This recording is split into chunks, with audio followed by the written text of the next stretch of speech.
एकदन्ताय विद्महे वक्रतुंडाय धीमहि तन्नो दन्ती प्रचोदयात्। मित्रों, ज्योतिष रत्न लाइव के इस कार्यक्रम में आज आपका हार्दिक स्वागत है।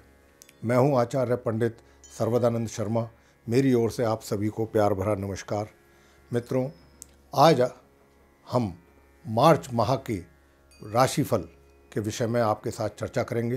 तो सबसे पहले चर्चा करते हैं आप मेष राशि के जो जातक हैं उनके राशिफल के विषय में। लेकिन इससे पहले कि आप मेष राशि के जातकों का मार्च माह के हम राशिफल बताएं, उससे पहले आइए ये जानने की कोशिश करते हैं कि इस मार्च के माह में यानी कि मार्च के महीने में ग्रहों की गोचर में स्थिति कैसी है। क्योंकि यह जो राशिफल हम बताते हैं ये पूर्ण रूप से ग्रहों की जो गोचर में स्थिति है उसी के ही अनुसार आपको ये राशिफल बताया जाता है। तो आइए मित्रों जानते हैं। सूर्य जो कि अभी कुंभ राशि में चल रहे हैं, 14 मार्च को ये अपनी मित्र राशि मीन में प्रवेश करेंगे। तो मित्रों, जो आपकी कुंभ राशि है, आप मेष राशि के जातकों की, वो आपकी कुंडली के एकादश भाव यानी कि 11th हाउस में स्थित है। और जब ये अपनी 14 मार्च को राशि परिवर्तित करके मीन राशि में प्रवेश करेंगे तो मीन राशि आपके कुंडली के द्वादश भाव यानी कि 12th हाउस में स्थित है।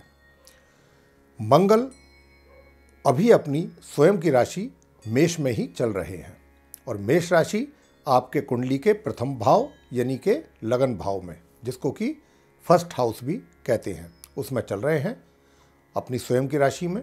लेकिन 22 मार्च को ये भी अपनी राशि को परिवर्तित करके और वृष राशि में प्रवेश करेंगे। वृष राशि मित्रों आपके कुंडली के द्वितीय भाव यानी कि सेकंड हाउस में स्थित है। बुध के विषय में जानते हैं। बुध अभी अपनी नीच और शत्रु राशि मीन में स्थित है। और जैसा कि मैंने अभी आपको कहा कि मीन राशि आपके कुंडली के द्वादश भाव यानी कि 12th हाउस में स्थित है। और बुध जो है ये 5 मार्च को वक्री भी हो रहे हैं और वक्री स्थिति में ही ये 15 मार्च को अपनी इस राशि को परिवर्तित करेंगे और अपनी मित्र राशि कुंभ में प्रवेश करेंगे। और कुंभ जो, ऐसा कि मैंने अभी आपको कहा ही था कि आपके कुंडली के एकादश भाव यानी कि 11th हाउस में स्थित है। गुरु बृहस्पति जो कि अभी अपनी मित्र राशि वृश्चिक में विराजमान है, लेकिन इस माह की 29 तारीख को यानी कि 29 मार्च को ये भी अपनी इस राशि को परिवर्तित करने जा रहे हैं और अपनी स्वयं की राशि धनु में प्रवेश करेंगे। तो मित्रों, आपके कुंडली में जहाँ पर इस समय वर्तमान में गुरु स्थित हैं वृश्चिक राशि में, यह आपके कुंडली के 8th हाउस यानी कि अष्टम भाव में है, अष्टम भाव कहलाता है। और जब ये अपनी धनु राशि में प्रवेश करेंगे 29 मार्च को, तो जो धनु राशि है इनकी वो आपके कुंडली के 9वें भाव यानी कि 9th हाउस में स्थित है। इसके आगे चर्चा करते हैं शुक्र की। शुक्र अभी वर्तमान में अपनी मित्र राशि मकर में विराजमान है केतु के साथ, अपने मित्र केतु के साथ और अपनी मित्र राशि में। और 21 मार्च को ये भी मित्रों अपनी राशि परिवर्तित करेंगे और ये अपनी इस राशि को परिवर्तित करके अपनी मित्र राशि कुंभ में ही प्रवेश करेंगे, जहां पर इनका युति बुध के साथ बनने वाला है 21 मार्च से।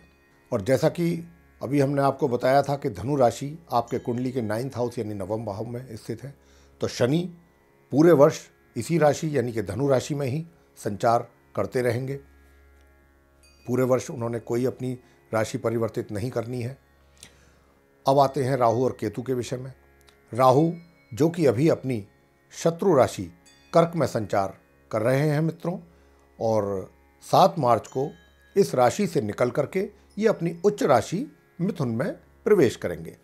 तो जानते हैं कि जिस राशि में अभी ये स्थित हैं यानी कि कर्क राशि जो इनकी शत्रु राशि है वो आपके कुंडली के कौन से भाव में है। तो मित्रों, ये आपके कुंडली के चतुर्थ भाव यानी कि 4th हाउस में है। और जब ये 7 मार्च को अपनी राशि को परिवर्तित करके अपनी उच्च राशि में और अपनी मित्र राशि मिथुन में प्रवेश करेंगे तो वो आपके कुंडली का तृतीय भाव यानी कि 3rd हाउस है। केतु भी मकर राशि में अभी संचार कर रहे हैं, लेकिन ये भी 7 मार्च को इस राशि से निकलकर अपनी सम राशि व उच्च राशि धनु में प्रवेश करेंगे। और धनु राशि जैसा कि हम आपको बता चुके हैं कि आपकी कुंडली के 9वें भाव यानी कि 9th हाउस में स्थित है। तो केतु आ जाएंगे आपके भाग्य भाव में, और जो राहु हैं वो आपके आ जाएंगे 3rd हाउस यानी कि 3य भाव में उच्च के होकर के। तो ये तो था मित्रों आपके कुंडली के ग्रहों की गोचर में स्थिति।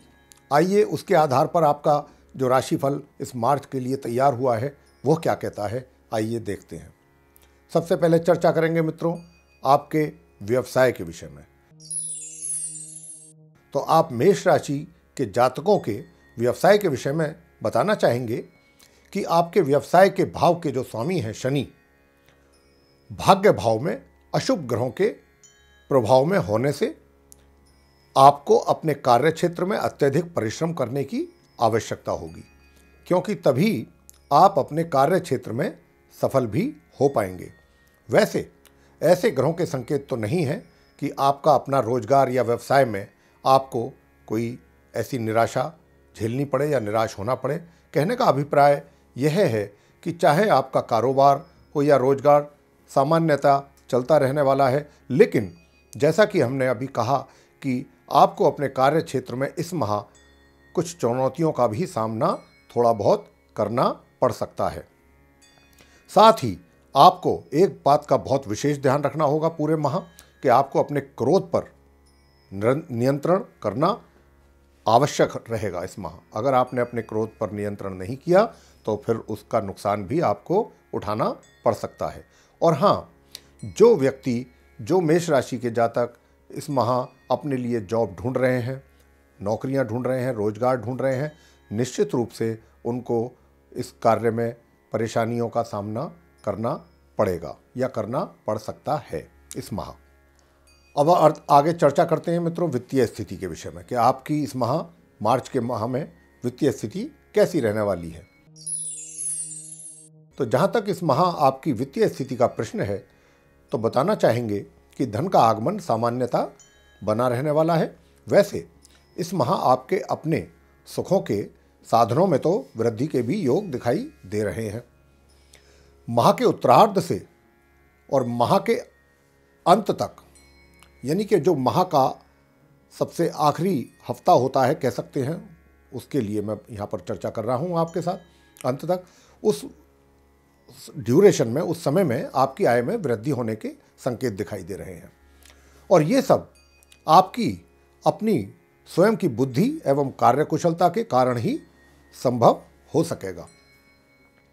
तो ये रहा आपके वित्तीय स्थिति का हालात मार्च के महीने के लिए।